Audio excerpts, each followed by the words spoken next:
রাহমাতুল্লাহি ওয়া বারাকাতুহু। আমি এখন মেশওয়ার সব কিছু রেডি হয়েছি। এই যে মুরগি, এই মুরগিগুলারে সবচেয়ে আগে সব কিছু করে দেখছি। এখন আমি মেশওয়ায় বসাবো। তাই এখানে প্রত্যেকটা জিনিসের সিস্টেম করে বইতে হবে। যদি না সিস্টেম করে বসাই তাহলে এগুলা আপনার সুন্দর হবে না। এই জন্য সব কিছু সুন্দর করে সিস্টেম করে বসাতে হবে। দেখেন, হ্যাঁ, তাহলে আমি এক প্লেট রেখেছি। এই দেখেন, এই আরেকটা প্লেটে বসাইতেছি। প্রত্যেকটা জিনিস সিস্টেম করে বসাইতে হবে। যদি না বসান তাহলে এগুলো জ্বলে যাবে এগুলো। এই দেখেন বসাইতেছি সিস্টেম করি। তো এখন এখানে দিছি।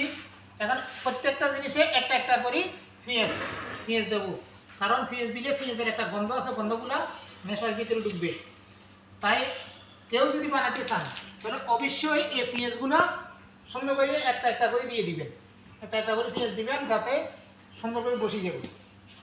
তবে ভুল করবেন না, মশলা যদি না দেন। তারপর যে এখানে আলু আছে, এই দেখেন আলুটা এখানে ইটার সাথে মিক্স করে দিলাম।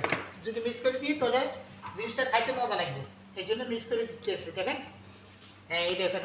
ওকে, হ্যাঁ, এই প্রত্যেকটা জিনিসে একটা একটা করে আলু দিলে তো সুন্দর হবে। এই দেখেন একটা একটা করে দিতেছে। ওকে, হ্যাঁ, যাদের পছন্দ লাগবে অবশ্য এটা খেয়াল করবেন। যদি খেয়াল করেন তাহলে অবশ্যই ভবিষ্যতে কোনো সমস্যা হবে না, বানাতে পারবেন। আর এগুলো কখনো চিন্তা করবেন না, এগুলো যত শিখবেন তত হইব। আর ভবিষ্যতে যদি শিখতে চান অবশ্যই আমি বারবার আপনাদের জন্য বানাবো। দেখেন এখানে সব কিছু করে দিয়েছি। দেখেন, যদি আরও পছন্দ লাগে অবশ্যই জানাবেন যে আমার পছন্দ লাগছে। দেখেন এইখানে মশলা যেগুলো দিয়েছি এগুলো সব রেডি করে দিয়েছি। দেখেন, তবে খেয়াল রাখবেন সুন্দর জিনিসটা যেটা সুন্দর হয়। এবং এখানে একটা রসুন দেবো।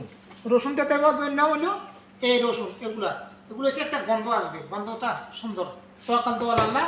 আমি বেলায়েত হোসেন লিটন, আবুধাবি।